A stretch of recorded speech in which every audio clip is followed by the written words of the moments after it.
na umattend ng New Life Celebration ka po ng mga bago. Meron po ba dyan? Pwede po itaas? Isa. Praise God. Wala na, isa lang. Praise the Lord. Palakpakan natin Diyos. Out of 30, merong isang binalik ang Panginoon. Amen?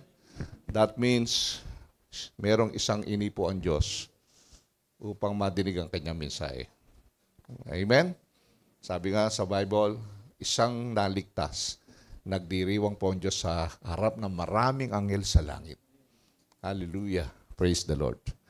So kaya po tayo nandito ngayon upang iandog po natin ang ating sarili sa Panginoon, isang banal na kalugod-lugod. Ito ang tunay na pagsamba natin. Kaya tayo sumasamba, binibigyan natin ang ating sarili sa Panginoon. Hindi to napipressure ka, hindi to obligation. This is a privilege to worship God. Amen? Yan po yung sinasabi ng Bible. Okay. Tandahan po natin nang mamatay si Kristo sa krus ng Kalbaryo, ang dugo niya na dumanak po at lahat po na nananampalataya bilang Panginoon niya at tinanggap siya, siya po'y binigyan ng buhay na walang hanggan. Remember that. We already have God's life, the best life.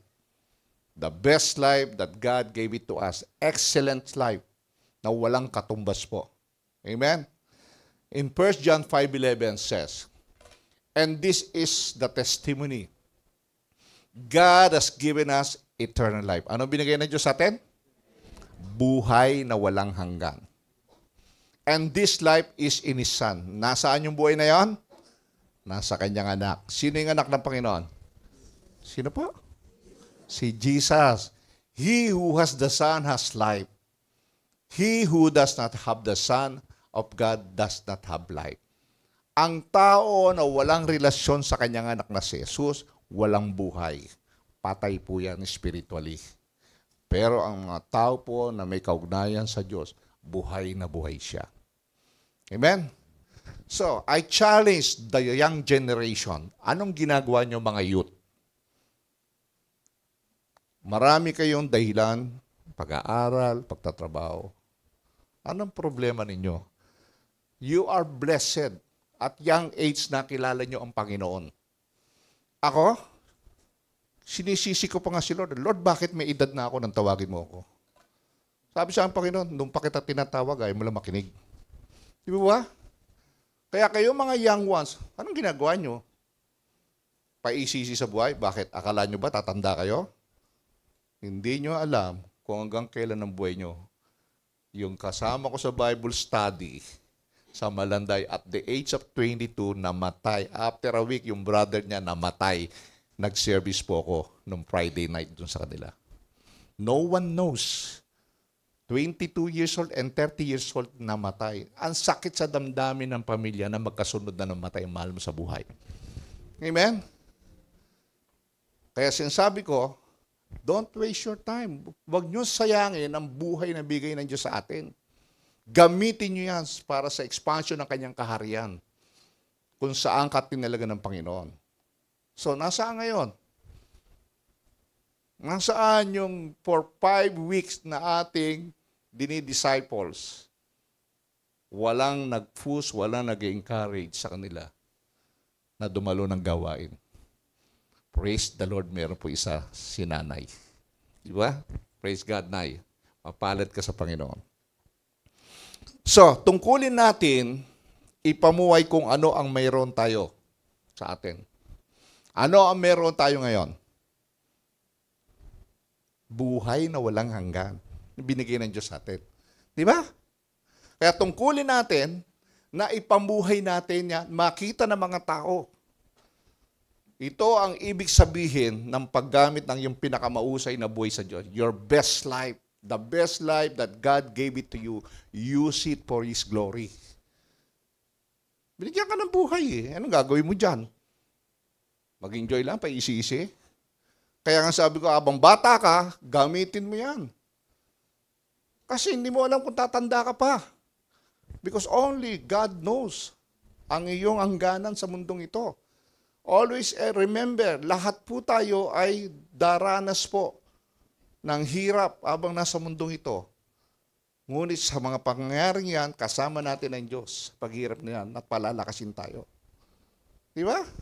Yan ang pangako niya. I will never leave you nor forsake you. Hindi puro pera iniisip nyo. Sabi ng Panginoon, huwag kayo magbukang pera.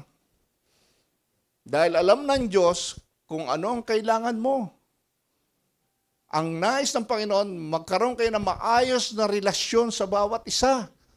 Sa family, sa kaibigan, sa workplace, in the school, dapat maganda ang iyong relasyon sa mga tao. Yun ang gusto ng Panginoon. So sa araw na ito, tatalakayin natin ang katotohanan ng pamumuhay. Kasama ang mga tao sa isang tunay na Kristiyanong community, authentic community, Christian authentic community, totoong Kristiyano. Kasama. Amen? Kaya yung ating focus, reaching communities. So, living for God includes living with God's people. Diba? Kung ikaw ay nabubuhay na kasama ang Diyos, kasama dyan na nabubuhay ka kasama mga tao. Hindi ka pwede mabuhay na nag-iisa sa mundong ito. Diba? Ibig sabihin, may ibang tao ka rin makakasama, may Kristiyano, mayroong hindi Kristiyano. Kasama doon yung mga difficult people na mahirap kausap na tao. Mga taong mahirap unawain, kasama mo rin yung nabubuhay sa mundong ito. So, using your best life includes relationship. Totoo po yan, even with difficult people. Kasama mo yung mga tao na nakabubwisit din minsan. Di ba? Tama? Lahat ba ng kasama niyong tao, masaya? Maganda kasama? Di ba? May nakakasalubong kayo, may kapitbahay kayo, nakakabwisit. Tama? That is reality. So, how you will handle them, how you will deal with these people, that is our team, dealing difficult relationship. Paano? Paano mo haharapin ang mga mahirap na taong kausap o mahirap na karelasyon na tao? Dealing difficult relationship. Question, how can I handle difficult relationship? Paano ko haharapin ang mga mahihirap na taong karelasyon ko? Tama? Number 1, na mahirap kang karelasyon, asawa mo. Tama, hindi? Mga anak mo.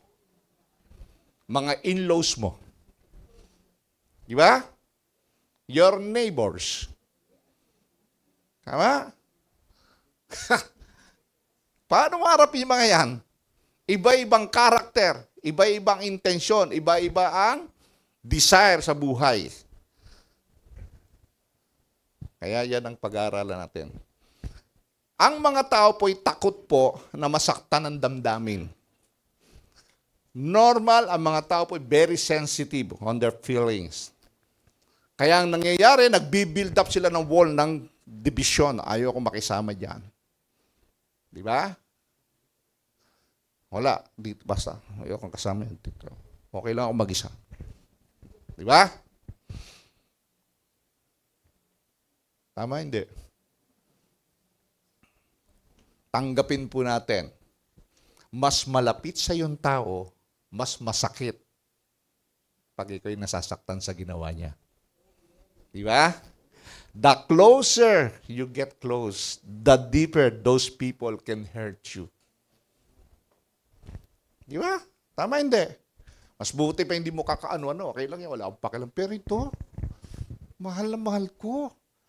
BFF ko. Di ba? Tapos, ganun ang gagawin sa akin. Kasama ko to mula high school, elementary, hanggang mag-college kami, and then ganito ang gagawin sa akin. Kaya ako nga siya pinakasalan eh. Di ba? Tapos, ganun lang ang gagawin sa akin. Sasaktan ang damdamin ko. Sinaksak ang puso ko. Di ba may kanta gano'n? Sinaksak mo ang puso ko. So, people are afraid to get hurt. They build up walls. Dahil ayaw nilang nasasaktan. Natatakot sila. Natatakot silang ipagkanulo sila. Natatakot silang tawanan sila. At natatakot silang i-judge sila. Natatakot silang i-abandon sila. Di ba? Ina-abandon sila. Na-experience po ba yan? Ha? Yung mga ganyan? Ako madalas ko po ma-experience yan. Pero hindi ko masyadong pinapansin. Nung ako po yung makakilala sa Panginoon, hindi ko na pinapansin yung mga ganong klaseng sitwasyon. Kundi nalulungkot lang ako, bakit nangyayari yon? Di ba? Pero hindi naapektuhan yung calling na pinagagawa ng Diyos sa akin. Tuloy lang ang laban. It is normal, minsan nalulungkot ka. Pero kailangan alam mo paano mo haharapin yung mga difficult relationship. Amen? So, nangyayari ngayon, we avoid the real community with other Christian. Lilipat na lang ako ng ibang church. Di ba? Yung mga kasama ko sa church, sinaktan ang damdamin ko. Inuusgaan ako. Hindi naman nila naintindihan ang sitwasyon ko. Kaya doon na lang ako lilipat sa church na hindi ako kilala. Di ba? Di ba maraming ganyang Christian? Hindi man lang natin binabantayan mabuti yung community of the Christian kung papaano ka mag-iingat na masangkot sa kainahan ng bawat isa. Dapat nga, ikaw ay nagbi-build up, nag-i-encourage ka ng ibang mga Kristiyano.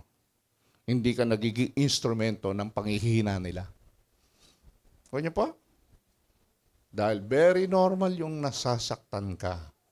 Ang kailangan lang, paano mong hahandle yan at haharapin ang ganyang sitwasyon. So magpupunta tayo sa ibang worship service. Doon na lang ako para sumamba. At least wala sila, hindi ko sila nakikita. Yung mga nag-iisip na hindi mabuti sa akin, naninira sa akin, nag-judge sa akin, hindi naman nila kanya.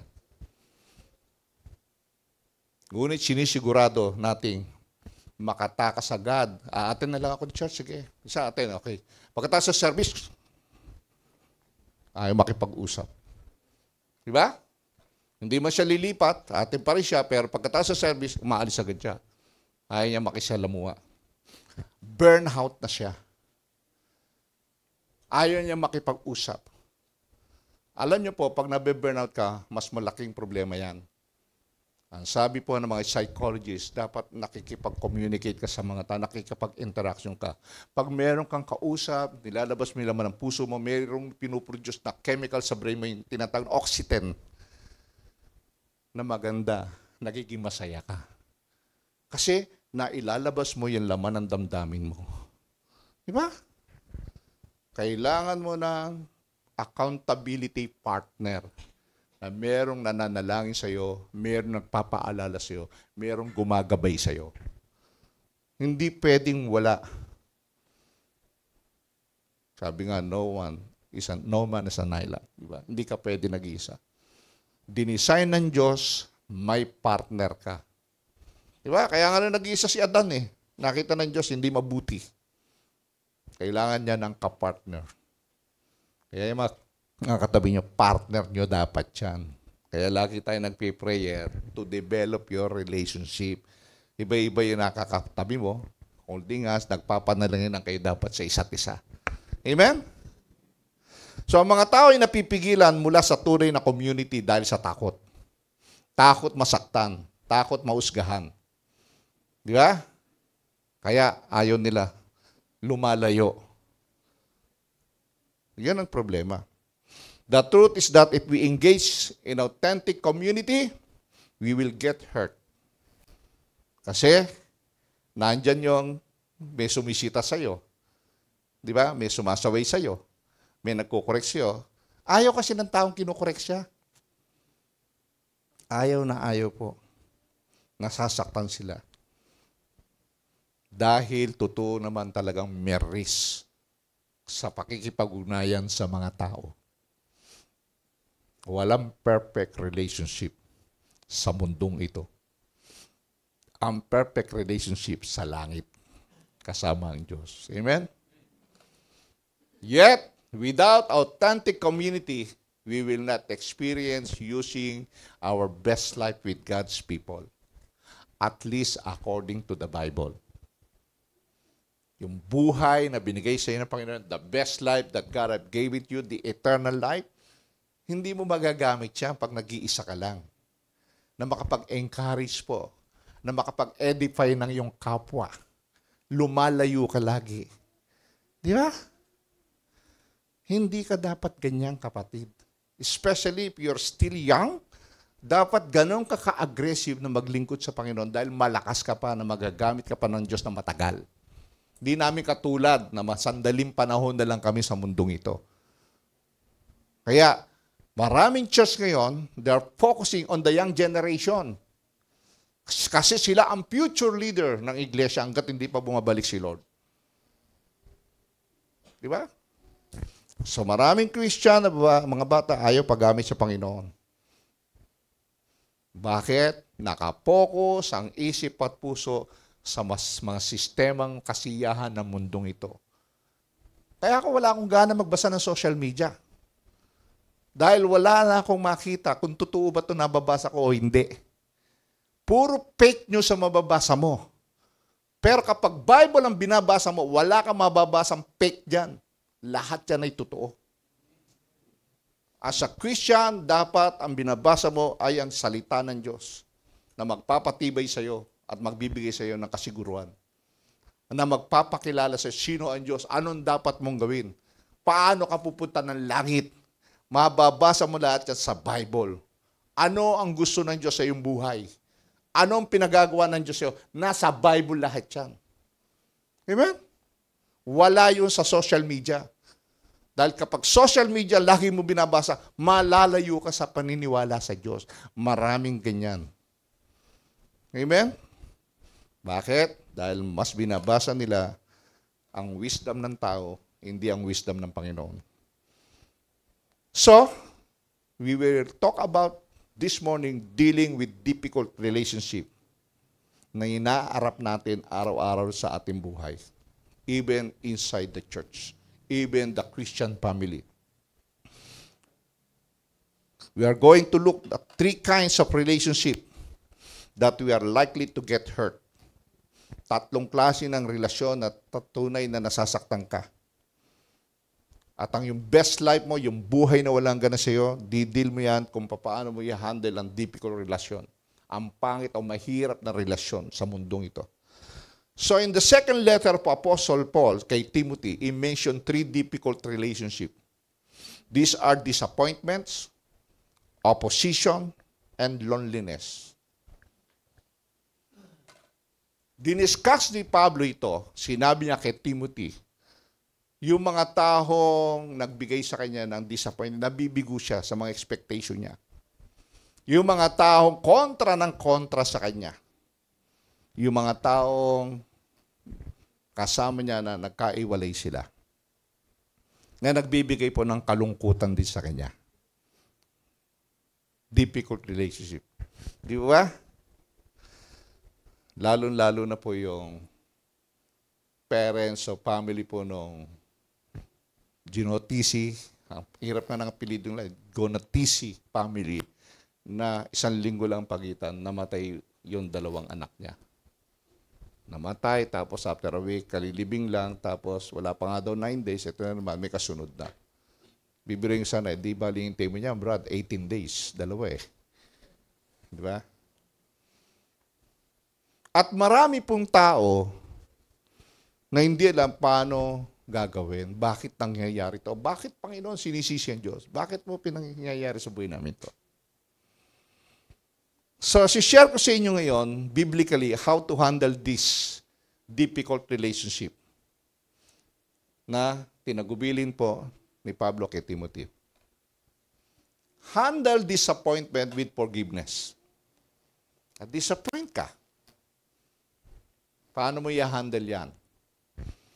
Pangasiwan, yung mga kabiguan na may pagpapatawad. Ito ang sabi ni Pablo kay Timothy.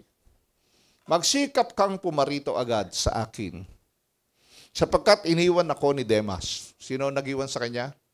Si Demas, na humibig sa sanlibutan ito at nagtungo sa Thessalonica.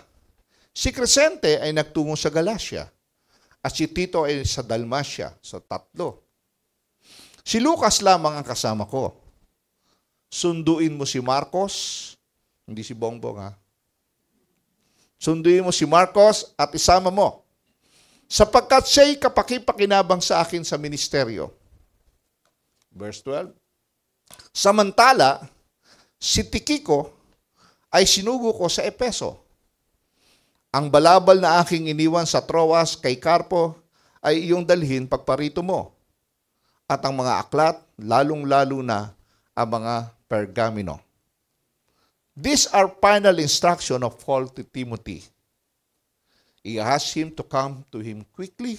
Sabi niya, punta ka kagad dito. Kasi gusto sila makita ni Pablo bago siya i-execute, bago siya bitayin, no, patayin. Malapit na siyang patayin kasi nakakulong kasi siya. Kaya gusto niya makita yung mga friends niya. Di ba? Naaalala niya, binabalik-balikan niya yung kanyang ministry, kung paano siya naghirap, at yung mga kasama niya sa ministry na naging faithful, at yung mga kasama rin niyang iniwan siya. Inaalala niya yun. Dito sa closing verse ni Paul, brings Timothy up to date, ina-update niya si Timothy sa kanyang spiritual condition, yung activities, yung whereabout ng certain men and women who either help or harm his ministry. Yung mga taong nanakit sa kanya ng damdamin, yung mga taong nakasama niya sa ministry, sumuporta sa gawain niya. Kinukwento lahat ni Pablo ito kay Timothy. Ini-inspired niya, pinapakita niya yung sarap ng ministry at yung hirap ng ministry at yung sarap ng mga kasama at yung hindi masarap kasama. Yan ang kinukwento niya dyan. At ganoon din sa ating real life. Meron kang masarap kasama, meron kang ayaw mong kasama. Di ba? Meron kang gustong-gusto mong kasama, meron kang namang ayaw mong kasama. That is real life. Amen? Ang tanong, paano mo lang siya haharapin, i-handle sa buhay? Even in the workplace, di ba? Ang lakas ng competition dyan. Ang lakas ng intriga dyan. Di ba? Wherever you are sa mundong ito, lagi ka makaka-encounter ng mga taong ayaw mo at gusto mo. Ganon talaga ang buhay sa mundong ito. Kaya si Pablo, sabi niya, mas maigi pang pumunta na ako sa langit kaysa manatili sa mundong ito. Di ba? So Demas, o si Demas, had been one of Paul's closest associate along with Luke and Epaphras. Key leaders si Demas. Close associate ni Pablo sa ministry. But Demas abandoned Paul and gone to Thessalonica. Kinukwento niya to kay Timothy. Thessalonica was the primary port of Macedonia, just above Greece, sa taas po ng Greece. Most historians think Thessalonica was where Demas was from. Sabi nila, possible, si Demas po ay talagang nakatira sa Thessalonica, kaya umuwi na siya. Then, kinuwento rin ni Pablo si Crescent. Nagpunta naman sa Galatia, si Crescent. But he did not abandon Paul like Demas had. But he was away on a ministry trip. Nag-mission ulit sa iba naman. Sabi, hindi siya pinabayaan. Pinagpatuloy niya lang yung mission nila ni Pablo. To reach out the people. To proclaim the good news, the gospel of Jesus Christ. Crescent, in contrast to Demas, must have been faithful and dependable minister. Magkaiba sila ng category o ng character ni Demas. Si Crescent, sinapakita ni Pablo, faithful and dependable. Since Paul sent him to Galatia. Makikita mo, kaya sabi niya, punta kang Galatia. Roman province is Central Asia Minor. Yung Asia Minor, in our time today, ang tawag yan, Anatolia. Yan po yung tinatawag na modern Turkey. Turkey. Di ba? Yan po. Asia Minor. Where Paul ministered on each of his 3 missionary journeys. Diyan siya umikot. Another person na binanggit niya ay si Titus. Paul's closest friend and co-worker next to Timothy. Close yan. Si Titus. Yung mga talagang mga spiritual son niya. Si Timothy, si Titus. Titus had gone to Dalmatia. Ancient Dalmatia was a mountainous region on the eastern shore of Adriatic Sea. Titus had finished his work in the city of Crete, sa Creta, and had gone on another ministry trip. Tapos yung ministry niya, nagawa niya, yung pinagagawa ni Pablo doon, lumipat naman siya. So from Paul ministry team, only Luke, merong siyang ministry team. Yan yung mga kasama niya. At ang sabi niya, si Luke lang ang nananatili kasama ko. Luke accompanied Paul on his ministry trips. Laging kasama ni Pablo si Dr. Luke. Yung writer po ng Gospel of Luke at yung writer po ng Book of Acts. Luke wrote the Gospel. At papag-aralan natin a bit later this morning, there were Christians from Rome also with Paul. Meron ding ibang mga Christian na kasama ni Paul sa Rome. Pero sa kanyang closest ministry team, ang naiwan lamang ay si Luke. Si Lucas. Di siya iniwan. Many Bible scholars believe Tychicus, si Tychicus, was the person who hand-carried 2 Timothy from Rome to Ephesus. Si Tychicus ang parang nag-deliver po ng letter po ni Pablo. Yung pangalawang sulat niya kay Timothy mula sa Roma, papuntang Ephesus, ay ibinigay ni Tychicus kay Timothy ang sulat. Tychicus is mentioned in Acts, in Ephesians, Colossians, as one of Paul's key leaders. Isang key leaders din to ni Pablo. Tychicus was probably Timothy's replacement in Ephesus. Possible, hindi binanggit sa Bible, malinaw, nung dinala niya yung letter kay Timothy, siya muna yung naiwan sa Ephesus para ipagpatuloy yung gawain doon. Di ba? Kasi si Timothy ang pastor doon eh. Pupunta siya sa Rome. Inuutusan ni Pablo. Hindi pwedeng pabayaan ng church. Di ba? So, possible, siya ang replacement po ni Timothy sa Church of Ephesus. So, Timothy could set sail for Rome, picking up Mark along the way. At ang sabi ni Pablo, Timothy, huwag mo kalimutan, daanan mo si Mark. Isama mo rito. Titignan niyo yung istorya. Kinukwento sa inyo para maintindihan nyo how to handle disappointment with forgiveness. Pinapakita ko yung mga nanakit ng damdamin ni Pablo at yung mga naiwanan niya. Nag-part ways sila dahil sa ministry. Di ba? So, finally, Paul wants Timothy to stop at the home of Carpus. Pero sabi niya, wag mo kalimutan, daan ka muna kay Carpus. Si Carpus na taga Troas, on the way to Rome, sabi niya. Troas was a city named after the ancient Greek city of Troy, because the ruins of Troy were 10 miles outside of town. Yung Troy, city of Troy. Bakit pinadadahan ni Pablo si Timothy sa bahay ni Carpus? Kasi pinakukuha niya yung mga writing materials niya, yung books niya, possible the Old Testament scripture, di ba? Na naiwan niya kay Carpus, that is stuck in prison, he wants them with him. Gusto niya makasama niya yun. Yung mga gamit ko, dalhin mo rito. Kasi wala akong pansulat, wala akong papel. Di ba? Yung parchment, sabi niya, refer to Paul's copy of the Old Testament scripture. The cloak refers to thick circular poncho. Sabi niya, pati yung cloak ko, yung poncho ko, yung panlamig ko. Kasi malamig dito. Papalapit ng winter. Alam niyo ba yung poncho? Hindi ko rin alam yun eh. Pero inisip ko, ano ba yung tsura ng poncho? Yung circular poncho, sa English binasa ko. Ayan pala yung tsura niyan. Parang bilog na, no? Panglamig, susut na gano'n. Yan pala yung poncho. Na makita. Sabi ko, tingnan natin ang tsura ng poncho rito. Kaya ang ganda nga yung mag-aaral kasi marami ka na makikita sa internet. Hindi na mahirap. Hindi katulad nung araw, ang hirap maghanap ng mga resources. Di ba? Sabi ko, ano ba yung poncho? Tingnan ko nga dito. Ito pala ang poncho na damit na panlamig ang itsura. Di ba? Possible, sa panlalaki iba. Pero wala akong makikita panlalaki. Pambabae, puro pambabae. Di ba? Pero nung araw siguro, mga lalaki nagsusot din ng ganyan.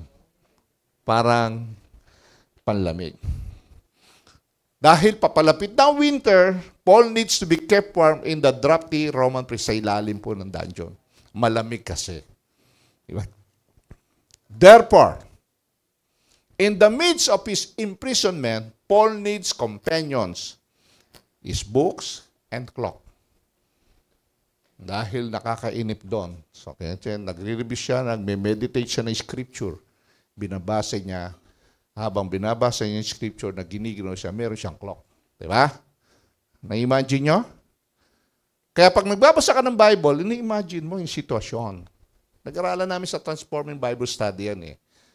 No? Titignan mo, ano ba sitwasyon? Ano yung stress? Ano yung purpose ng writer? Sino sinusulutan ng writer? Nasaan yung sumusulat? Anong sitwasyon niya? So, napipil mo, na-imagine mo yung feeling po ng writer. Ganon po yung pagbabasa, pagme-meditate. Siguro si Pablo, ginaw na ginaw, inip na inip, walang makita, walang ano. Kailangan niya nang babasain. At habang nagbabasa siya, nagjo-journal siya. Kaya pinadadala niya yung mga notebook at ball. Ano ba, papel o pansulat kay Timothy. Kukuha niyo po, na-imagine niyo? So, disappointment. Tingnan natin, ano yung nagbigay ng disappointment? Si Demas at Mark. These two people had really disappointed Paul. Nabigo siya sa expectation itong dalawang taong ito. Minsan, may mga tao ka rin, ine-expect mo na hindi nagawa yung expectation mo, nabibigo ka, disappoint ka. Di ba? Pero paano inandel ni Pablo yan? Si Demas. Una, si Demas. Demas is mentioned as one Paul's key ministry people in his letter to Philemon and to the church in the city of Colossus. Tignan niyo po, binanggit niyo dyan. Epaphras, my fellow prisoner in Christ Jesus, sends you greetings.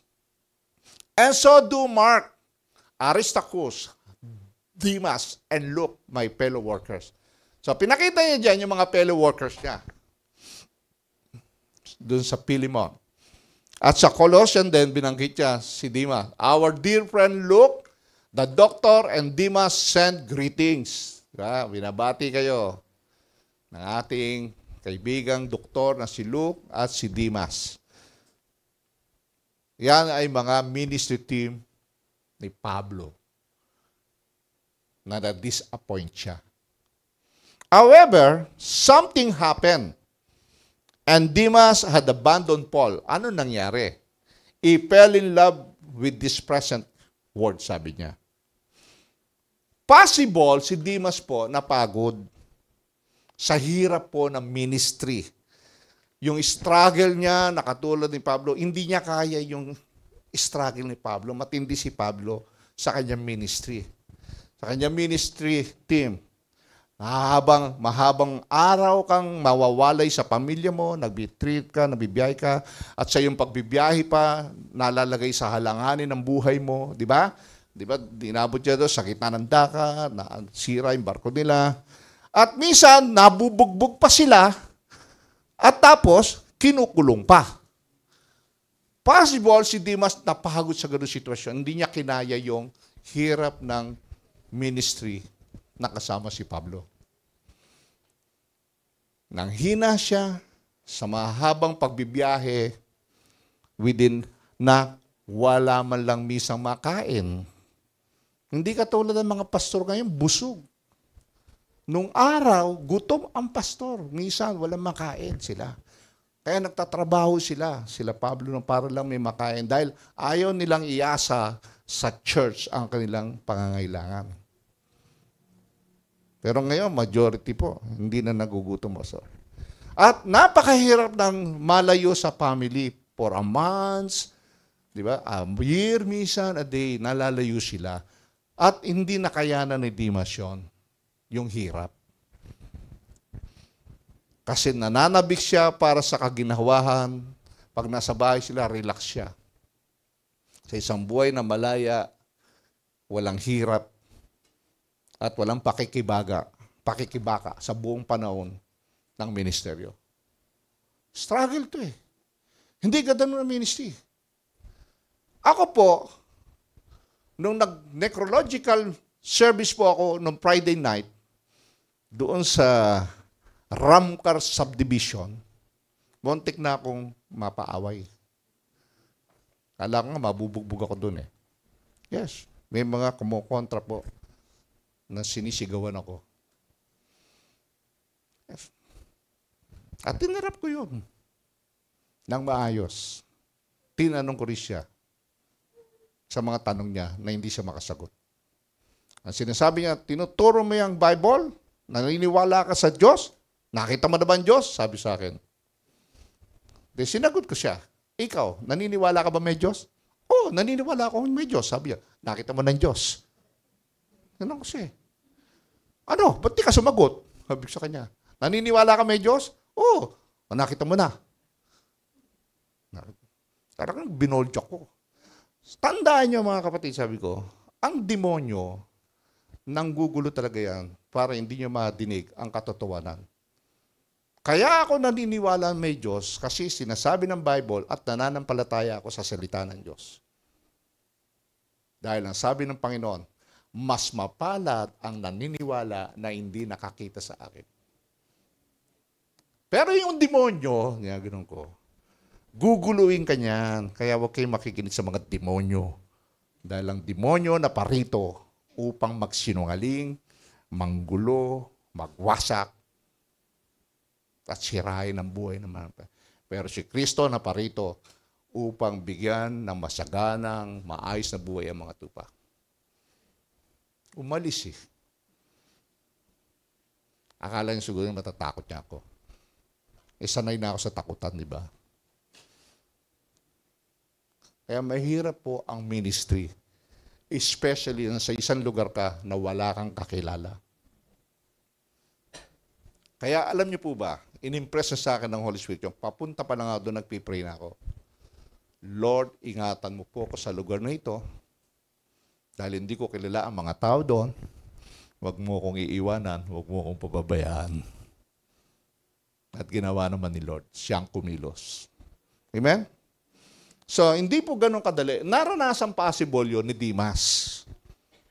Yung ministry ginagawa nila ni Pablo. Dahil hindi po talaga ganun kadali. So, si Demas, umuwi ng bahay sa Thessalonica kung saan safe na safe siya. Walang bubugbog sa kanila. Walang aaresto sa kanya. Kasi nagbalik siya sa sistema ng mundo. Nag-enjoy siya. Iniwanan niya si Pablo na mag-isa. He had disappointed his friend and mentor. Binigo niya ang kanyang kaibigan at ang kanyang tagapagturo na si Pablo. Very clear, Paul writes with a broken heart. Diba? Sinulat niya na meron siyang broken heart when he thinks about Demas and his divided affection. Yung kanyang pagmamahal. Nahati talaga. Sama ng loob talaga. Masakit. Nagdaramdam siya. Diba? Nilalabas niya yung laman ng puso niya sa pamamagitan ng sulat doon kay Timothy. Sino pa? Si Mark. Si Mark, iniwan din siya. Di ba? Iniwan din siya. Mark at once had very similar story. Iba naman ang istorya ni Mark. On Paul's very first ministry trip, years earlier, Mark had been one Paul's first ministry team members. Si Mark, kapartner niya ito sa kanyang ministry. Ngunit, ayon sa aklat ng gawa, sa Book of Acts, Mark abandoned Paul early on in the trip. Iniwan niya si Pablo. At nung dumating po sa isip ni Pablo, na bisitahin nila yung Pampilya sa Papos, kausap niya si Barnabas. At ito po ang sabi.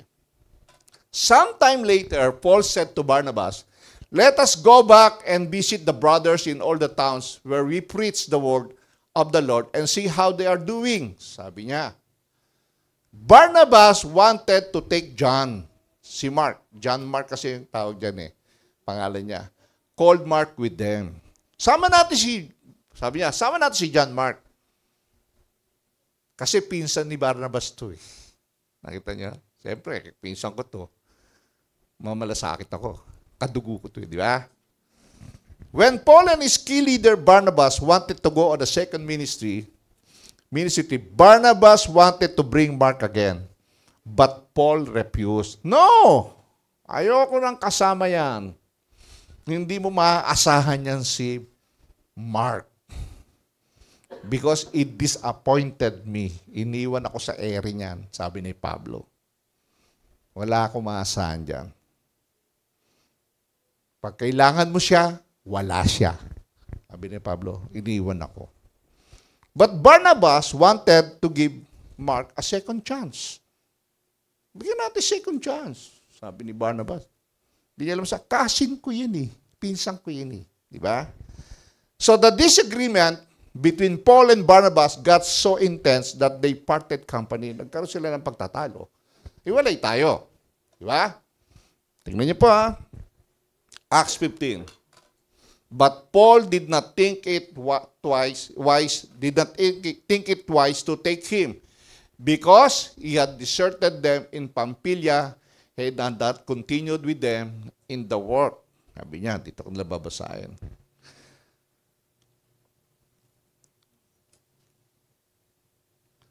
But Paul did not think it wise to take him because he had deserted them in Pamphylia and had not continued with them in the work. They had such a sharp disagreement that they parted company. Barnabas took Mark and sailed for Cyprus. Punta sila doon. Nagsama yung magpinsan. Punta sa Cyprus. But Paul chose Silas, left commended by the brothers to the grace of the Lord. So, naghiwalay na sila. Kumuha ng ibang partner po si Pablo. The book of Acts leaves us with the impression that Mark is a person you cannot count on. Doon sa sulat na yan, na pinakita dyan, na hindi mo maaasahan si Mark. Di ba? Dahil dinisappoint niya si Pablo. Yet here we find asking Timothy to bring Mark to him because he views Mark as having something to offer in ministry. So, nung sumulat siya kay Timothy, magugulat ka.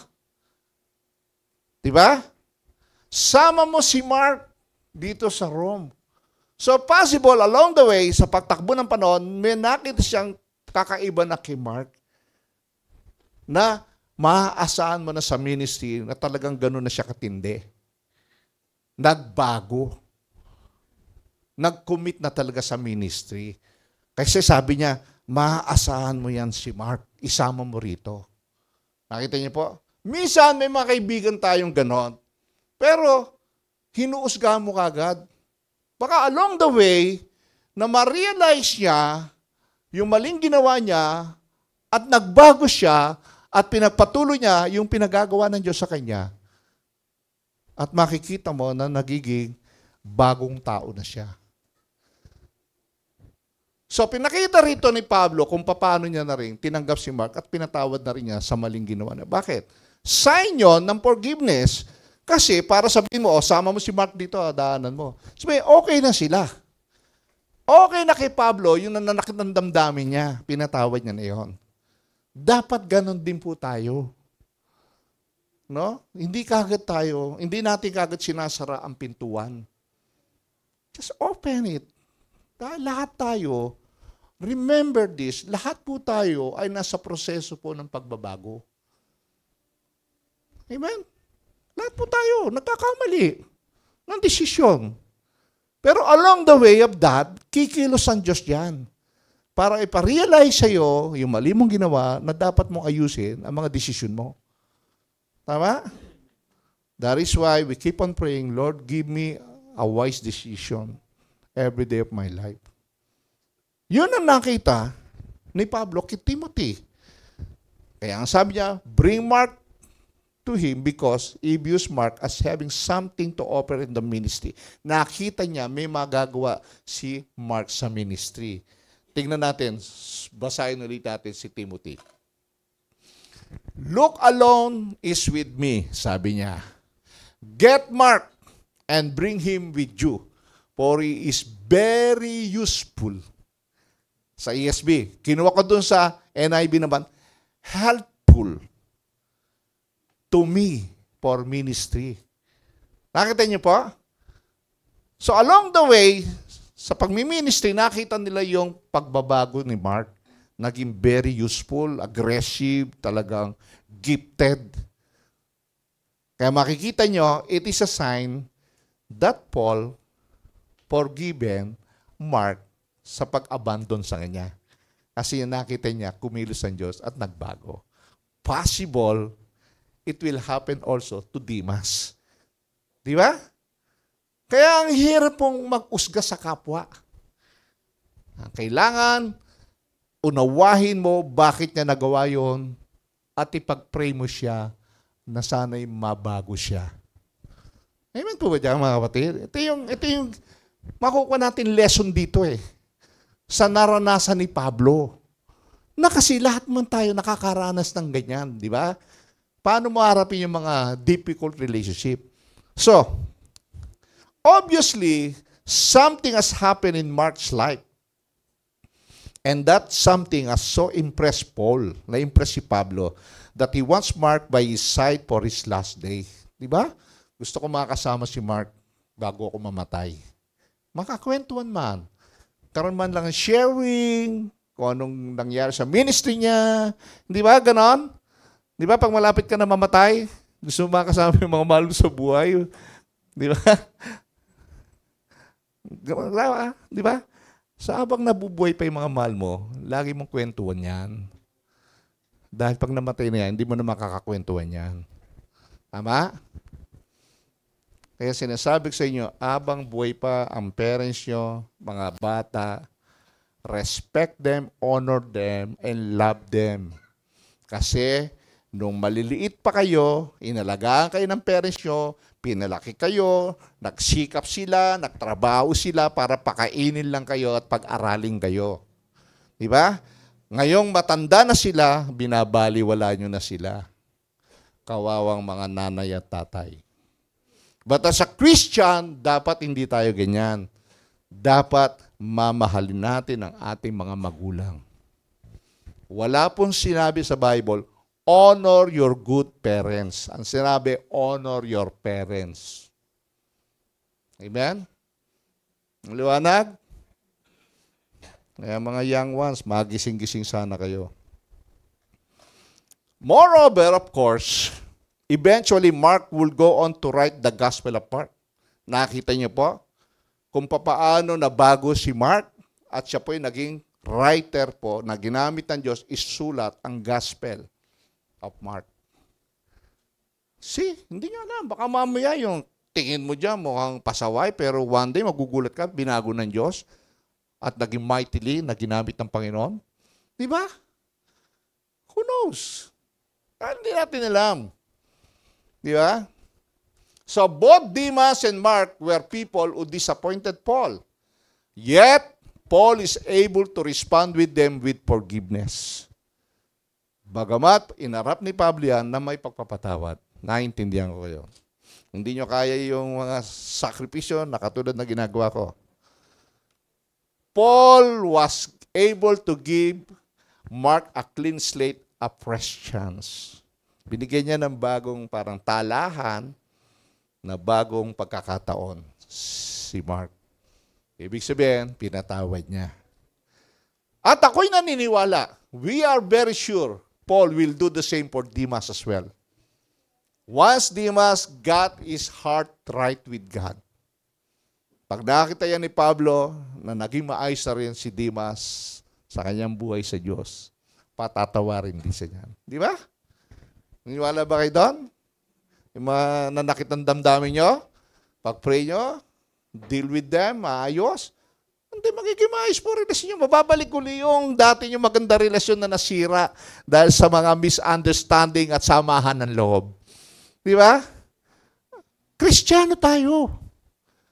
Remember that, mga kapatid. Anak tayo ng Diyos, family tayo. Hindi tayo dapat nagtatanim ng sama ng loob. Kung nasaktan ka, kausapin na maayos. Anong ibig mo sabihin sa ginawa mo sa akin? Bakit mo sinabi yun? Bakit mo ginawa yun? Diba? Ako niya, hindi bagay sa mga Kristiyano nagtatampuan, nag-aaway-away. Lalo-lalo na kung ikaw ay worker ng church. Nagtatampuan kayo. Nakakalungkot po yan. Di ba? So, kung ginawa ni Pablo yan, na pagpapatawad po kay Mark, ito ang ibig sabihin din yan kung bakit isinulat yan para mabasa natin. Likewise, we need to forgive those who have disappointed us and give them a chance to change. Di ba? Give them a chance to change. Yung mga taong na-disappoint ka, normal yan eh. Wala naman perfect. Tama? So give them a chance. Pray for them. Hope against hope. They will change. Di ba? Ako niyo pa na magpag-asa, magbago sana sila. Have to pray. Nothing is impossible with God. In Colossus 3 sabi, kaya nga, dahil kayo'y inirang ng Diyos, minamahal niya at pinili para sa Kanya. Dapat kayong maging, mahabagin, mabait, mapagkumbaba, mahinahon, at mapagtiis. Bakit? Inirang tayo ng Diyos eh. Minahal niya tayo, pinili niya tayo para sa Kanya. So dahil pinili tayo ng Diyos para sa Kanya, anong dapat makita sa atin? Kailangan nyo maging mahabagin, mabait, mapagkumbaba, mahinahon, at mapagtiis. Di ba? Kung nakipagsuntukan ako doon, maniniwala ba silang pastor ako? Di ba? Yung pagtitimpi, mahalaga po yun. Amen? At ano pa? Magpasensya kayo sa isa't isa. At magpatawad kayo kung may inanakit kayo kanino man. Magpatawad kayo gaya ng pagpapatawad sa inyo ng Panginoon. At higit sa lahat, ano pa? Magmahalan kayo sapagkat ang pag-ibig ang buklod ng ganap na pagkakaisa. Sukdulang biyaya at pagmamahal ng Diyos ang ibinigay po sa atin. At ganun din dapat ang ginagawa po natin. Nagmamahalan po tayo sa isa't isa. Amen? Remember, abang nabubuhay po ang Kristiyano na totoo sa mundong ito, siya po ay nasa proseso progressively ng pagpapakabanal. At magiging perfect, holy lang tayo pagdating natin sa langit kasama ang Diyos. Amen po dyan? Yan ang totoo eh. Kaya huwag kayong masyadong naghahanap, nag-expect. Kundi ang tignan mo ang Diyos. Another things na dapat nating i-handle. Handle opposition with caution. Yung mga kumukontra, paano mo harapin ang mga taong kontra ng kontra sa buhay mo? Kung anong kumukontra nung nangaral ako.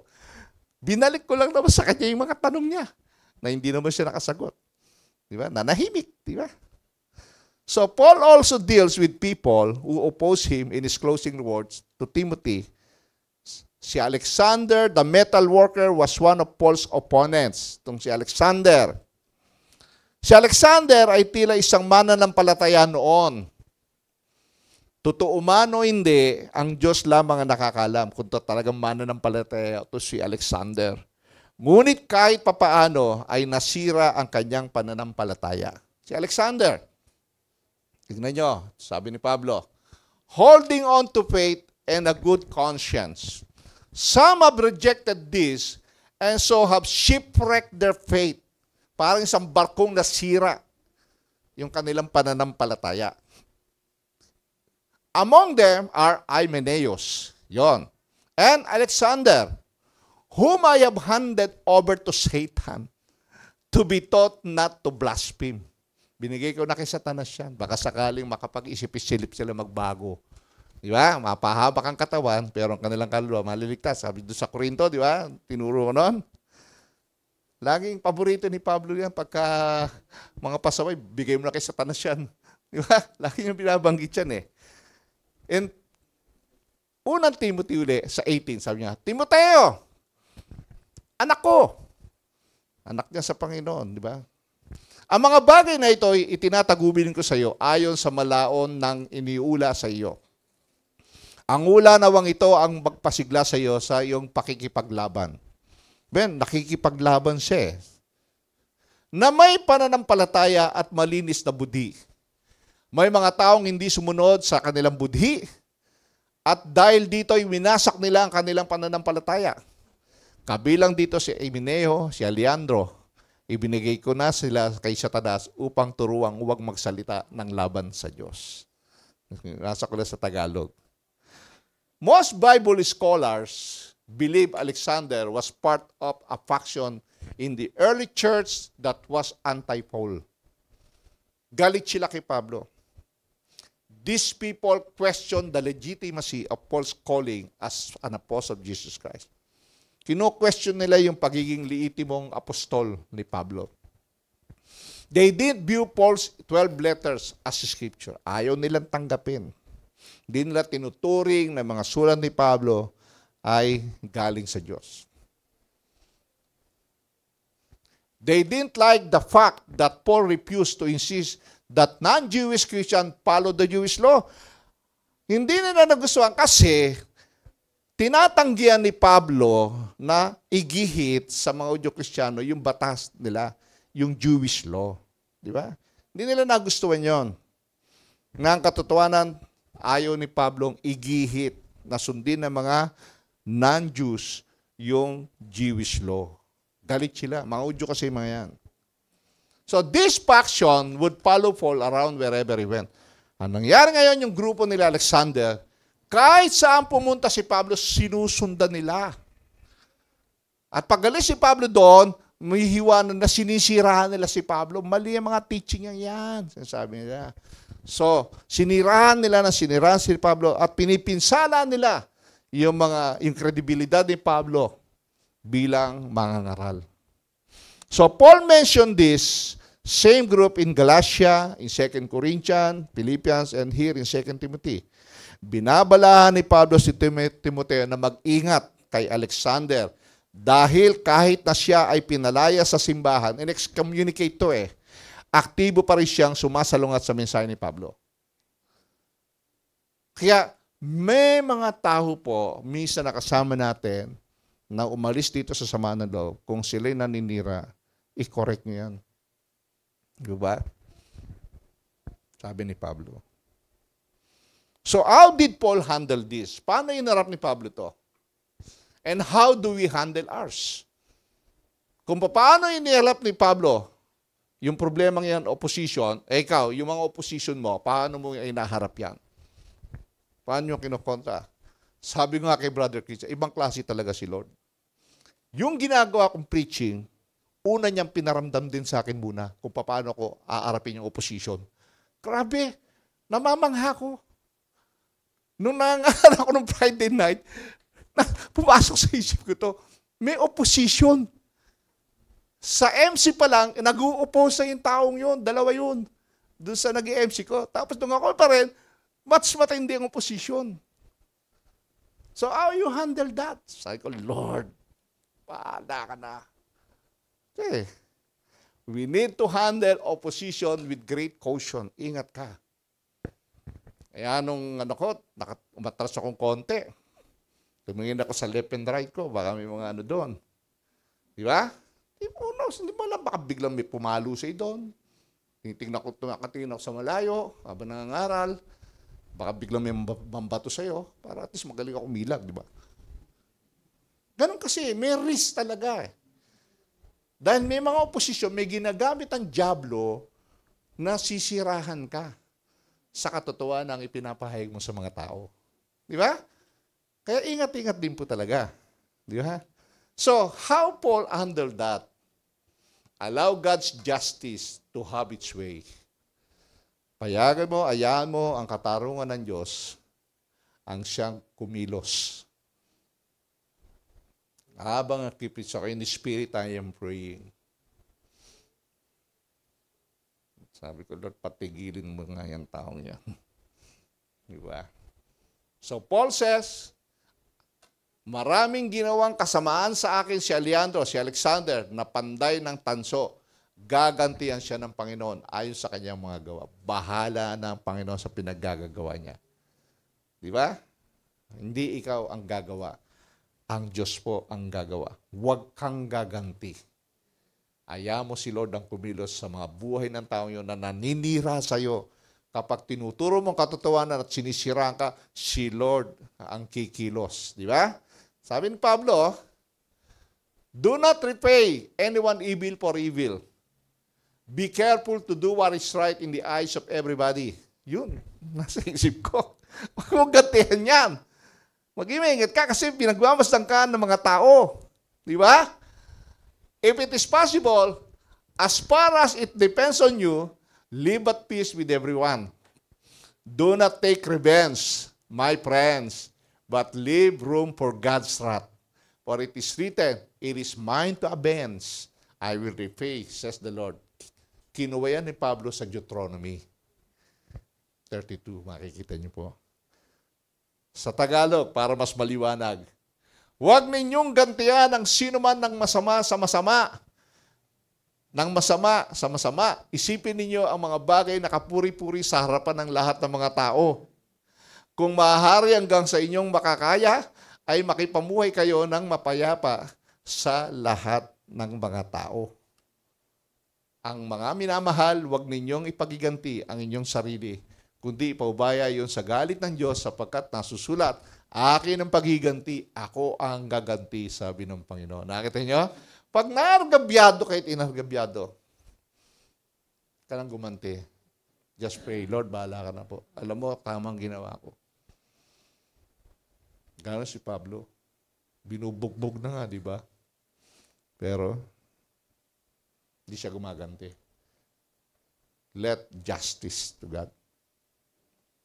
Pangalawa, warn other people against it. Babalahan mo, bigyan mo ng babala ang ibang tao patungkol yan. Di ba?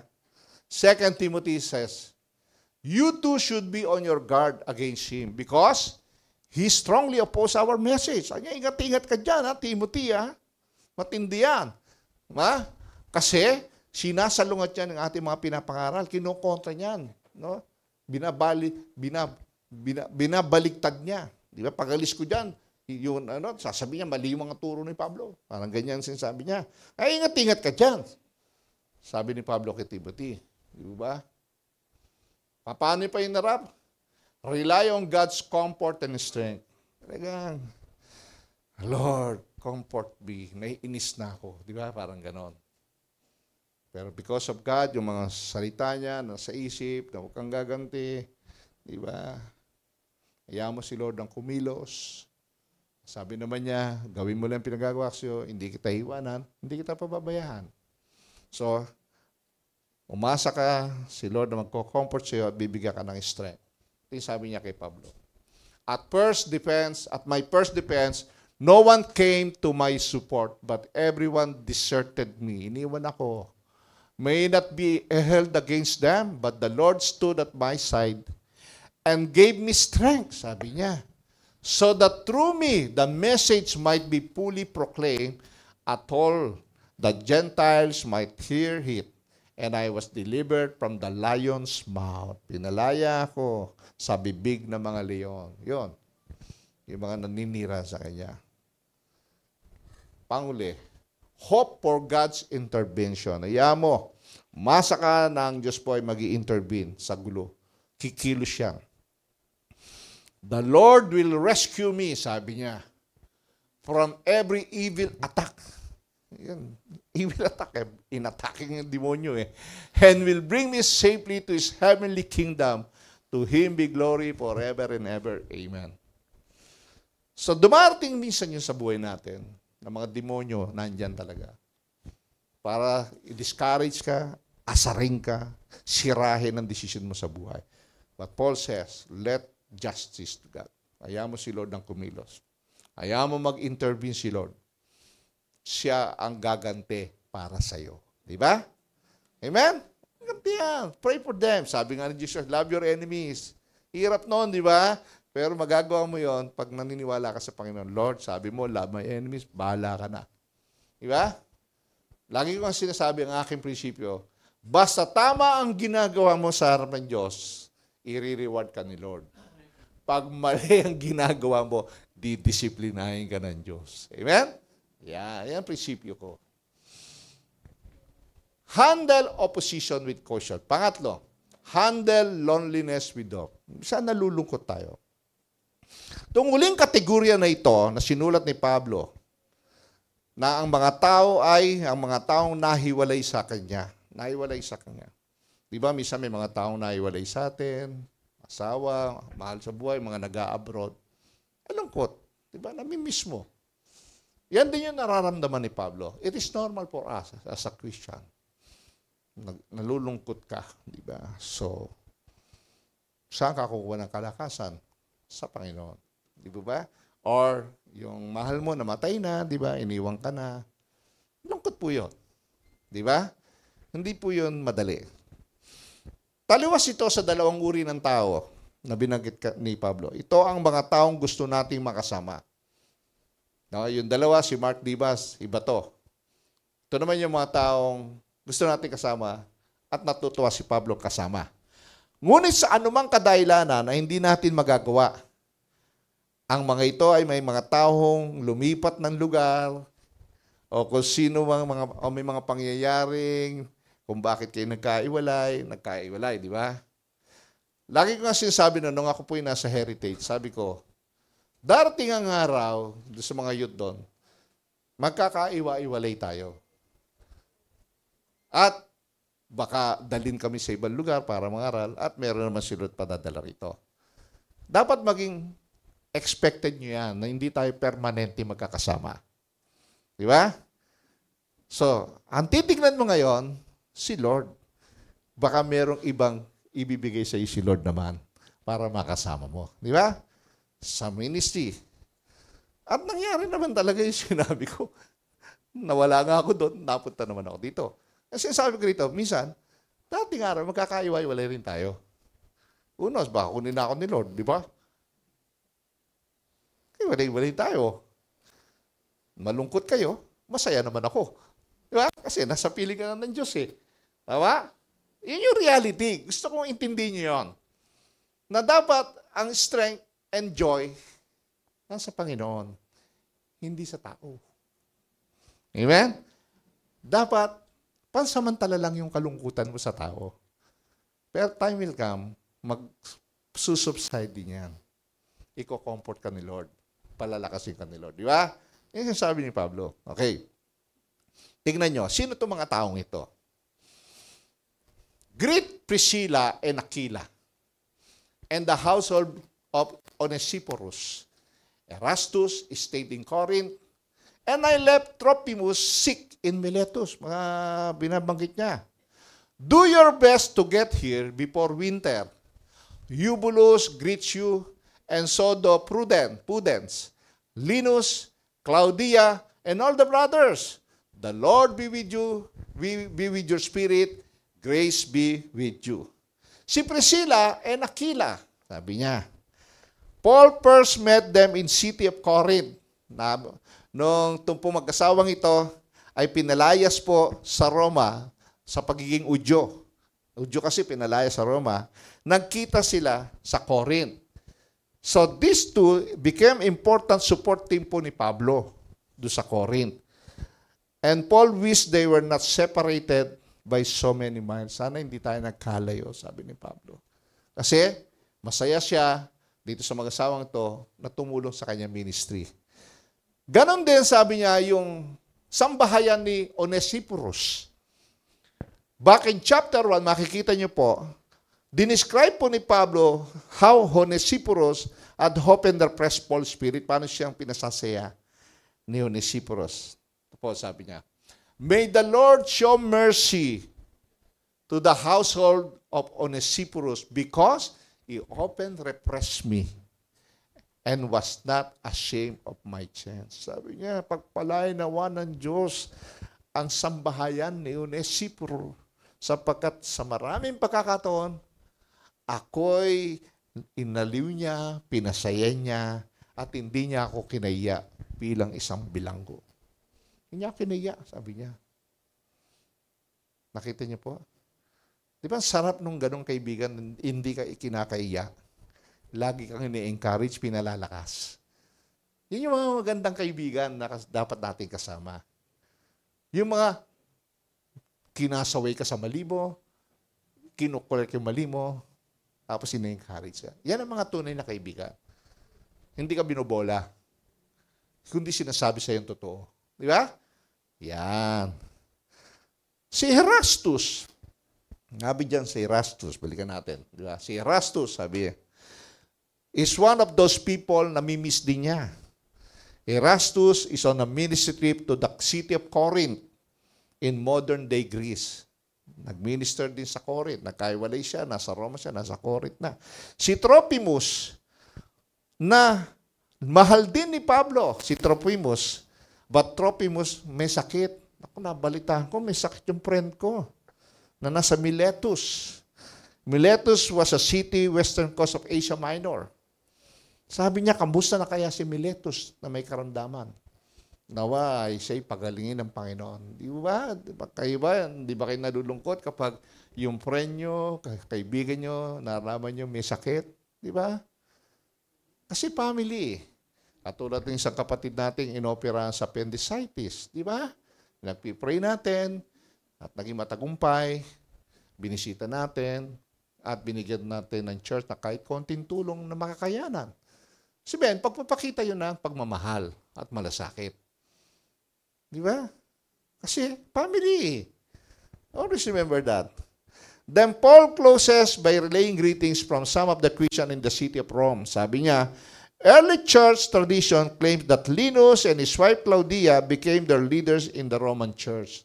Yun si Linus at si Claudia naman ay naging leader po ng church sa Roma. At napakaliwanag, miss na miss po ni Pablo ang maraming taong yan. Kasi nararamdaman niyang mamamatay na siya. Di ba? Na siya i-execute na.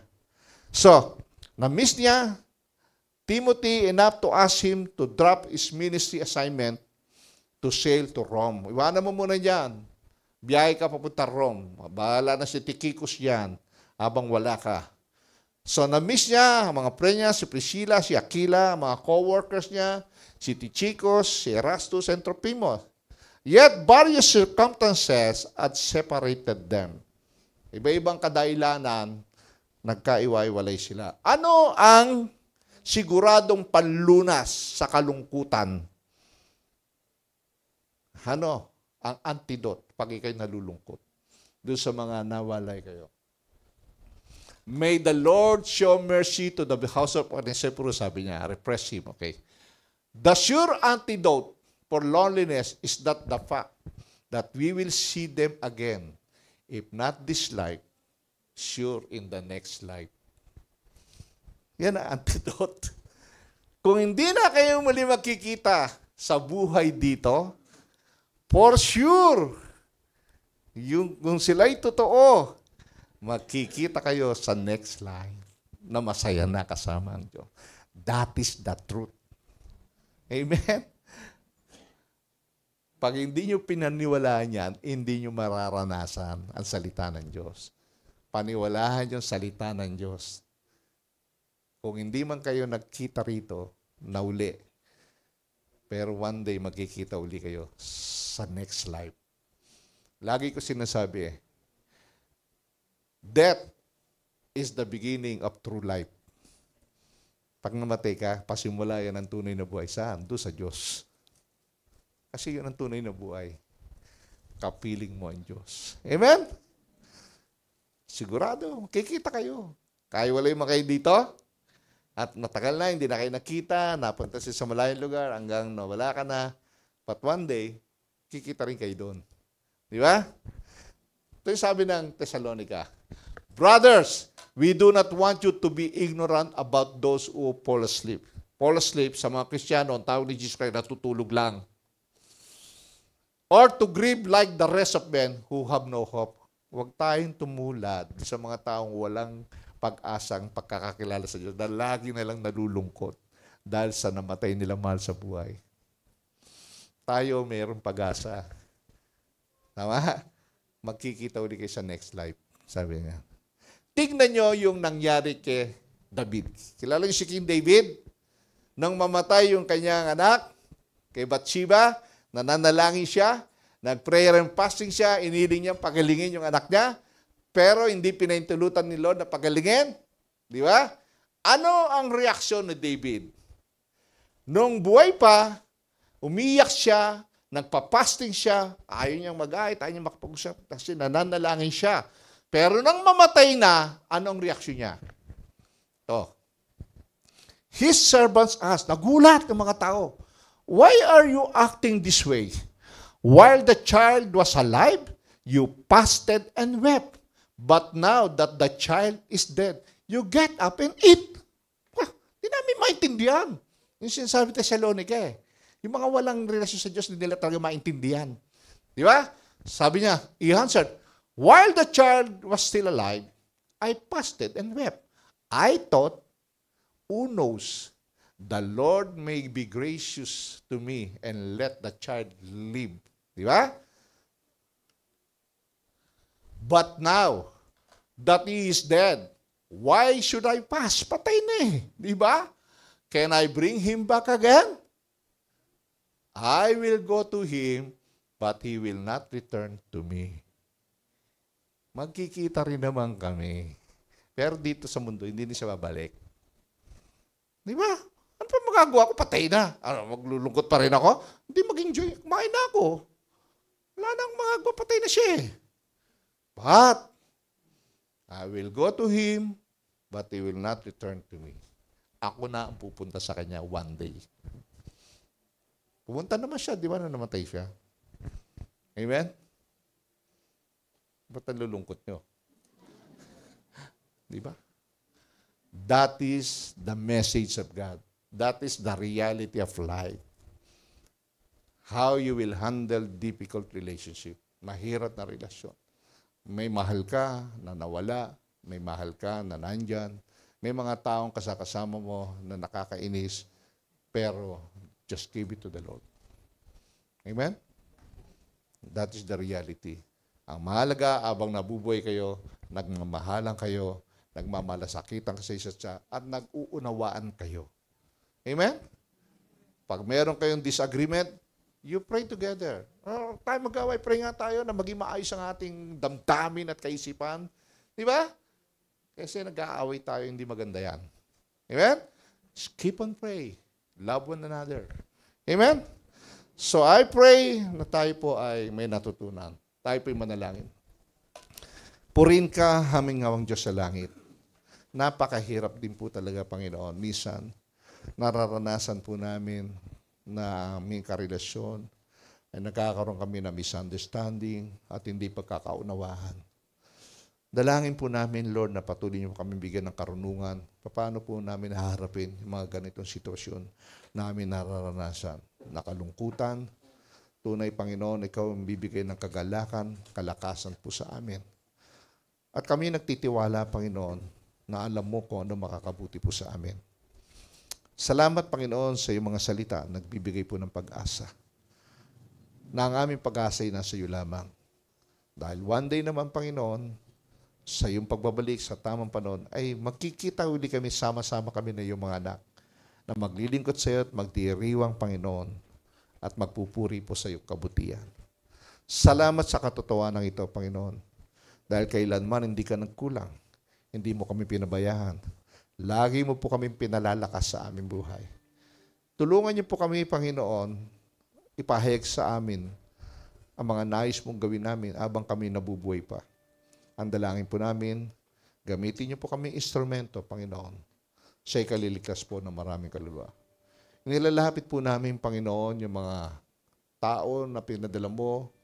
Katulad po kaapon, Panginoon. And I pray sana one day, ma-realize nila na kung gaano sila kamahal ng Diyos. Na magtuloy-tuloy sila sa kanilang paglilingkod sa iyo, Panginoon. Na matutunan po nila sumamba sa iyo sa Spirit katotohanan. Marami po kasing tao na nasanay na natatagalan sila sa service mo. Pero, abang nasa iyo, Panginoon, sabi nga ni Pablo, na napakasarap o ni David sa tahanan ng Diyos manatili. Lagi akong mananatili sa templo ng Panginoon. Dahil sa templo ng Panginoon, masarap ang nararamdaman ko at kalakasan. Ipadama niyo rin po sa kanila, Panginoon, ang ganong mga sitwasyon. Maraming salamat po, Panginoon, sa umagang ito. Ito po ang aming panalangin na may pasasalamat sa pakapangyariang pangalan po namin, Panginoong Yesus. Lahat po'y magsabi ng Amen. Ano po ang conclusion natin? Cope with God's people through God's life. Harapin po ang mga tao ng Diyos sa pamamagitan ng buhay na Diyos. Cope. Amen? Meron po tayo ngayong first Sunday of the month, di ba? Talaga naman, malapit na po ang Pasko. 8 months na lang, Pasko na naman. Amen? Meron po tayong communion. Nais ko pong basahin sa inyo yung tagubilin po ni Apostle Pablo sa mga kapatiran sa Korinto. Ito po sabi niya, madiing ipinapaalala ni Pablo na ang apag ng Panginoon ay isang banal na gawain at dapat igalang. Ang pakikibahagi rito ng hindi nararapat ay magbubunga ng hindi maganda. Ang hindi nararapat na pagtanggap at pag-inom sa mga simbolo ng katawan at ng dugo ay isang kasalanan sa katawan at dugo ng ating Panginoong Yesus. Dahil dito, kinakailangan saliksikin nating mabuti ang ating sarili upang ating matiyak ng buong kamalayan na tayo po'y karapat-dapat na sumalo sa banal na hapag ng ating Panginoon. Panandalian po tayong manalangin.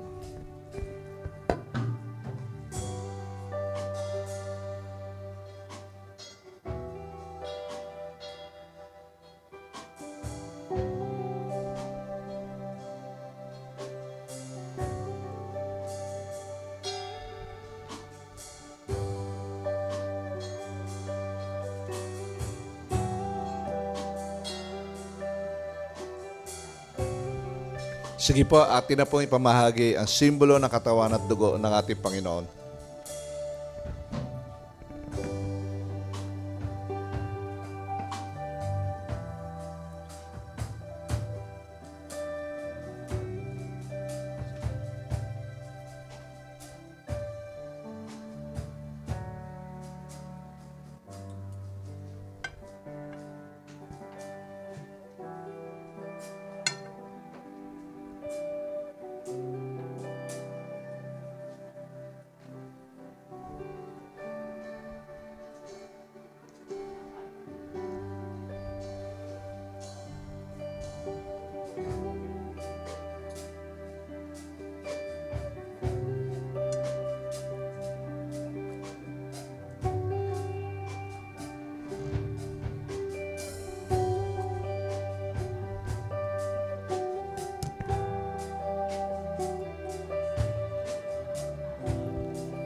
Okay, tayo pong lahat ay tumayo. Kung meron na po lahat simbolo ng katawan at dugo ng ating Panginoon. Thank you.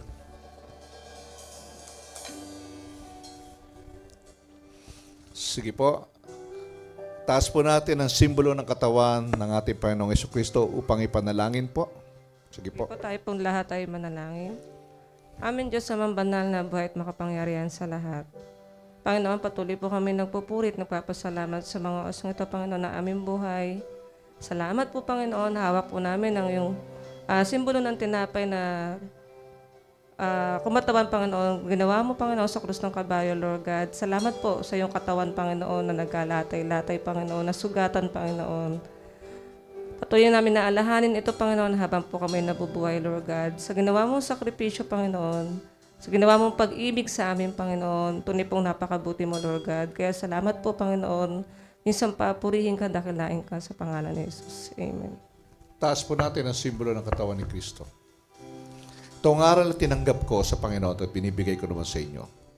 Ang Panginoong Isus nung gabing siya ipagkanuloy, dumampot ng tinapay, nagpasalamat at pinagpira-piraso ito.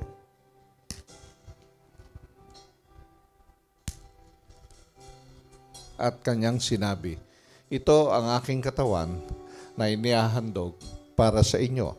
Gawin ninyo ito bilang pag-aalala sa akin. Tanggapin po natin lahat ang simbolo ng katawan ni Kristo.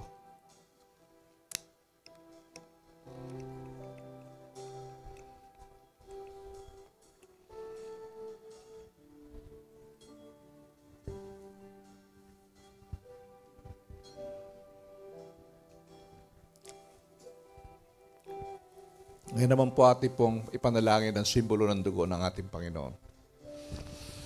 Let's pray. Dear Lord, Father God, kami po ay nagpapasalamat, Lord, sa privilege po na pinagkaloob mo sa bawat isa, Panginoon, na yung anak na narito ngayon upang ma-witness ulit, Panginoon, ang yung sakripisyong ginawa mo sa krus ng Kalbaryo, Panginoon. Na itong simbolo ng iyong dugo, Panginoon, na naglinis, naghugas ng aming mga kasalanan, Panginoon. Yes, God. Maraming salamat, Lord, sa iyong patuloy na pagmamahal at pagligtas sa amin, Panginoon, sa araw-araw. Muli, sa iyo lamang, Panginoon, ang pinakamataas na papuri at pagsamba, Panginoon. In Jesus' name we pray. Amen po. Taas po natin ang simbolo ng dugo ng ating Panginoon. Gayun din naman, matapos magapunan ay inawakan niya ang sarong at sinabi, ang sarong ito ang bagong tipan na pinagtitibay ng aking dugo. Tuwing inumin ninyo ito, gawin ninyo bilang pag-aalala sa akin. Sapagkat tuwing kakain kayo ng tinapay na ito at iinom sa sarong ito, ay pinapahayag ninyo ang kamatayan ng Panginoon hanggang sa muling pagparito niya. Tanggapin po natin lahat ang simbolo ng dugo ni Kristo. Tayo po'y manalangin. Aming Diyos sa masalangit na makapangyarihan sa lahat. Maraming salamat po, Panginoon, sa iyong pagmamahal sa amin. Salamat sa iyong anak na si Jesus na ipinadala mo rito na katawan tao upang mamatay sa krus, tubusin ang aming kasalanan. Upang mapatawad kami ng aming mga kasalanan sa pamamagitan ng kanyang banal na dugo. Maraming salamat, siya'y muling nabuhay at umakyat sa langit na kasama mo. Maraming salamat sa katotohanan ito na nagbibigay po ng pag-asa po sa amin.